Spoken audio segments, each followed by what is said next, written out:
Welcome to Confession Stories, a place where we share raw, emotional stories full of twists, deep feelings, and truths that are often hidden. These are stories that move us, challenge us, and sometimes even change the way we see the world. Today, I want to share my own story, one that still haunts me and weighs heavily on my heart every time I speak of it. My name is Ava, and I am a stepmother approaching my 40th birthday. This is a story about how my life, once full of hope and promises, spiraled into a nightmare I never saw coming. Make sure to subscribe to my channel so I can continue bringing you more fascinating true stories like this one. And don't forget to watch this video till the end and like the video because this story is going to be incredibly interesting. Please hit the like button to show your support.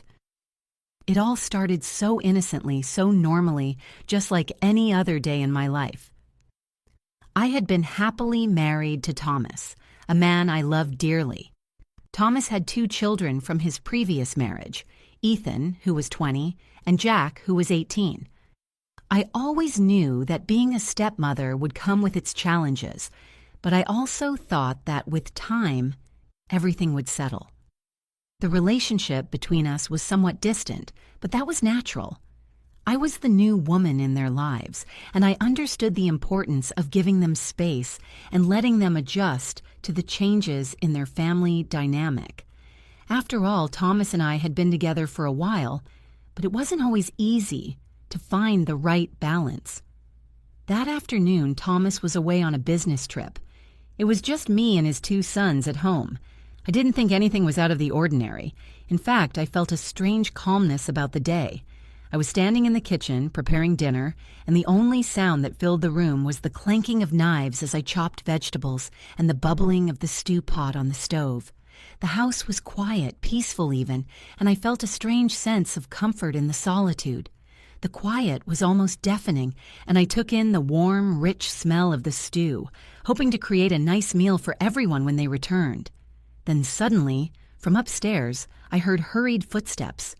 Before I could even turn around, Ethan burst through the kitchen door. His face was pale, eyes wide with panic. "Mom, come up here right now. Jack is about to die." His voice was filled with urgency and distress. Hearing those words made my blood run cold. I had no idea what was happening. I felt my heart race in my chest as the words echoed in my mind. "What do you mean? What's going on with Jack? Did he have an accident? Is he sick?" The questions flooded my mind. My breath quickened, and I didn't have time to think. Without hesitation, I dropped everything, my knife, the cutting board, everything, and ran after Ethan. We moved fast, almost in a blur, my legs carrying me up the stairs, my heart pounding in my chest. Ethan led the way, his face grim with worry, his footsteps loud and hurried. I could hardly breathe, the fear and confusion clouding my thoughts. When we reached Jack's room, I had no idea what to expect, but nothing could have prepared me for what I saw when the door swung open. There, standing in the middle of the room, was Jack. He was completely naked, his slender body illuminated by the soft light streaming through the window. He wasn't smiling in a happy or relieved way. His expression wasn't one of pain or fear either. Instead, there was something about his smile, something unsettling, almost sinister. I froze in place, unable to process what I was seeing. It was a sight that made my heart stop, my breath hitch in my throat. My body stood still, unable to make sense of it. "Jack, what are you doing?" I stuttered, my voice trembling with confusion. I tried to look away, but it was as if the image had been etched into my mind, impossible to forget. A part of me wanted to scream, to run, to do anything, but my body didn't respond. Before I could even gather my thoughts, Jack moved quickly. He crossed the room in a few strides, grabbed my hand, and pulled me inside. His movements were forceful, deliberate. "Jack, stop!" I tried to pull away, but it was as though my body was locked in place, and his grip was too strong. The door clicked shut behind me, and I turned around in panic.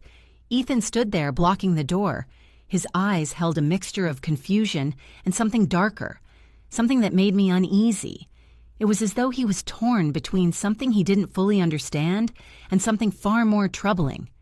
"Ethan, open the door. What's going on? Why are you doing this?" I tried to maintain my composure, to stay calm, but my voice quivered with fear. I wanted to scream, to demand answers, but all I could feel was the weight of the unknown pressing down on me.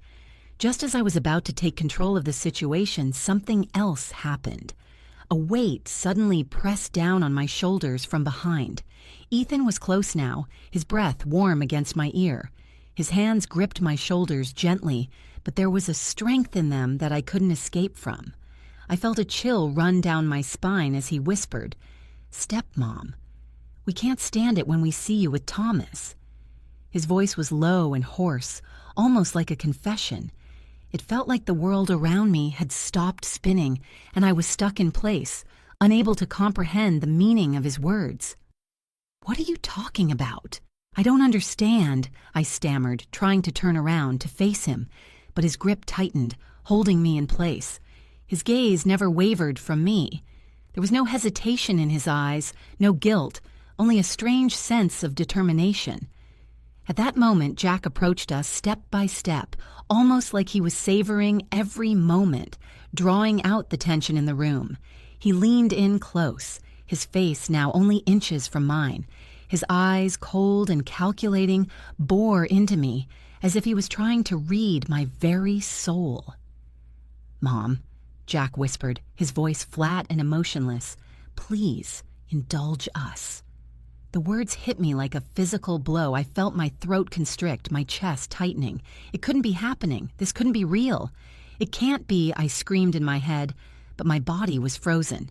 The children I had once cared for, the children I had tried so hard to protect, were now turning against me. I tried to push them away, to break free from their grip, but I was trapped. Jack stood in front of me, Ethan behind me. Two walls closing in, leaving me with nowhere to run. The fear surged through my body, paralyzing me further. "Let me go!" I tried to scream, but my voice faltered, weak and trembling. It was as though my voice had abandoned me, leaving me powerless. Jack smiled, a small, sly smile that sent a shiver down my spine. "Mom, don't try to resist," he said, his voice soft but filled with an unmistakable command. "We don't want to hurt you. We just want you to know how important you are to us." The words hung in the air like a heavy fog, suffocating me. What was happening? Why was this happening? This was not what I had signed up for when I married Thomas. I never imagined that things would ever reach this point. The minutes stretched on, each second feeling like an eternity. I tried to hold on to whatever shred of sanity I had left, but it was slipping away. I tried to fight, to push them away, but my body no longer listened to me. It was as though my mind and body were no longer in sync. Every touch, every movement from them seemed to take away a part of me. I felt myself losing control, my resistance becoming weaker and weaker. I could feel the conflict within me, the deep sense of guilt and humiliation warring with something else, something unfamiliar. It was like a storm inside me, a whirlwind that I could not stop. I felt my body respond in ways I didn't want it to, in ways that terrified me. I knew what was happening was wrong. I knew it crossed every line, but I couldn't stop it. I couldn't escape it. With every passing moment, I felt myself sinking deeper and deeper into this chaos, losing more and more of who I was. The principles I had once held so tightly to were slipping through my fingers like sand. I was no longer the person I used to be. I was no longer in control. I had become a pawn in their game, a plaything for their desires. The days that followed felt like a blur. Every morning I woke up next to Thomas, his peaceful face a stark contrast to the turmoil that raged inside me. His warmth, his trust, everything I had cherished in our life together now felt like a cruel joke. I felt trapped in a never-ending cycle of guilt and fear, unable to break free. Each time I looked into his eyes, I saw only love and trust I knew I had shattered. And yet, I couldn't bring myself to tell him the truth. The silence between Thomas and me grew heavier with each passing day. I could no longer look him in the eye without feeling the weight of my deception. I carried my secret like a stone in my chest, heavy and suffocating. The smile that had once come so easily now felt like a mask, hiding the deep sense of shame and fear that had taken root inside me. In the evenings, when Thomas was at work or out with friends, I found myself alone with Jack and Ethan. The house that had once felt like a sanctuary now felt like a prison. Every time I saw them, I could feel their eyes on me, watching me, waiting for the next moment to strike. Their presence was like a shadow, hanging over me, making every room feel suffocating. They had taken control of my life in ways I couldn't even begin to understand. And with every passing day, their hold on me grew stronger. At first, I had tried to resist. I screamed, I pushed, I fought. But it was like trying to stop a tidal wave with a pebble. The more I fought, the more determined they became. It was as if my resistance only fueled their desire, making them bolder, more daring. The moments I once hoped would pass never did. Instead, they turned into habits. And I, who had once prided myself on my strength, had become weak, emotionally, mentally, and physically. My mind screamed at me to stop, to get out, to run, but my body no longer obeyed. The struggle became less about what was happening and more about my own internal conflict. I felt like a prisoner in my own body, as though everything I had once believed in had been stripped away piece by piece. My own thoughts had become my enemy. Every time I tried to make sense of what was happening, the truth seemed further out of reach, buried beneath layers of guilt and shame. There were moments when I would look in the mirror, searching for the woman I once was, the woman I had hoped to become, but all I saw was a stranger, someone broken and lost, someone who had let it all slip away. My reflection stared back at me with empty eyes, hollow and distant, as though I had ceased to exist long ago. I no longer recognized myself, and I didn't know who to turn to. There was no one who could understand the darkness I had fallen into. How could I explain to anyone what was happening? How could I tell Thomas, the man I loved, that his sons, his own flesh and blood, had broken me in ways I could never repair? How could I tell him that I had become their victim, their puppet, controlled by their every whim? I couldn't even tell myself what was happening, let alone anyone else. The shame was suffocating, and every time I thought about confessing, a voice inside me told me that it would be the end of everything. Thomas would never forgive me. The life we had built would be destroyed, and I would be left with nothing but the ruins of my own mistakes. The weight of that possibility paralyzed me, making it impossible to take any action at all. But there were moments when the guilt became too much to bear. When I was alone in the quiet, I would find myself crying, my tears soaking into the pillow as I clutched it tightly to my chest. I wanted to scream, to shout, to release all the pain and anger that had built up inside me. But I couldn't. The silence around me was deafening, and the walls of my own mind seemed to close in tighter with each passing day. And so I continued on, trapped in my own silence, my own guilt. I began to wonder how much longer I could keep up the facade. How much longer could I pretend that everything was normal? How many more days would I spend lying next to Thomas, pretending that everything was fine, while my soul withered away inside me? Each night I lay awake beside him, staring at the ceiling, waiting for sleep to take me, only to be haunted by nightmares. Nightmares of what had happened, of the things I had allowed to happen. Jack and Ethan seemed to haunt me in my dreams, their eyes following me, their voices echoing in my mind. I couldn't escape them, no matter how hard I tried. They were inside me now, and there was no way to get them out. I tried to find solace in my work, in small distractions, in anything that could take my mind off the nightmare I was living. But nothing worked. Nothing could distract me from the fact that I was living a lie.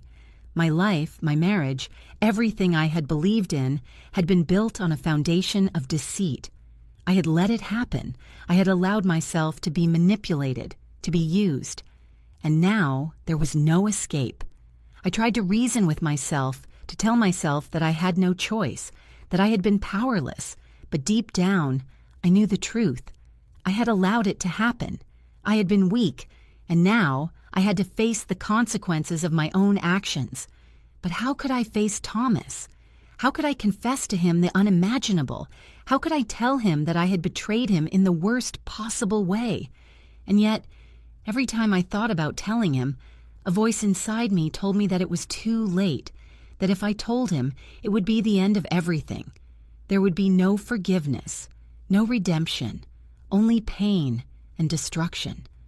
The thought of losing him, of losing everything, was too much to bear, and so I remained silent. But I couldn't keep the secret forever. The weight of it was crushing me, and I knew I couldn't live like this much longer. I had to make a decision. I had to face the truth, no matter how difficult it was. But what truth was I facing? The truth of what I had allowed to happen, or the truth of what I had become? I didn't know. But what I did know was this: silence was not the answer. Silence would only destroy me. It would destroy everything I had ever cared about. And if I didn't speak up, if I didn't take control of my life again, then I would be lost forever. I wanted to ask you for help, for advice. Should I tell Thomas everything? Should I come clean and face the consequences? Or should I remain silent and try to live with this burden, hoping that time will heal everything? Please, if you've read this far, don't judge me. I just want to find some relief, some peace. I can't carry this burden alone anymore.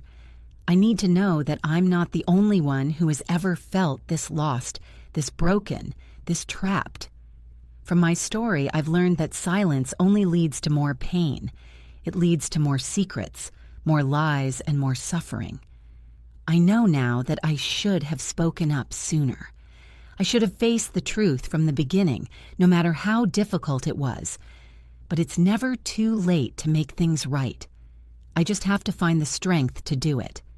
And I will. No matter the outcome, no matter the consequences, I will find a way to break free from this darkness. I will find a way to reclaim my life, my dignity, and my peace.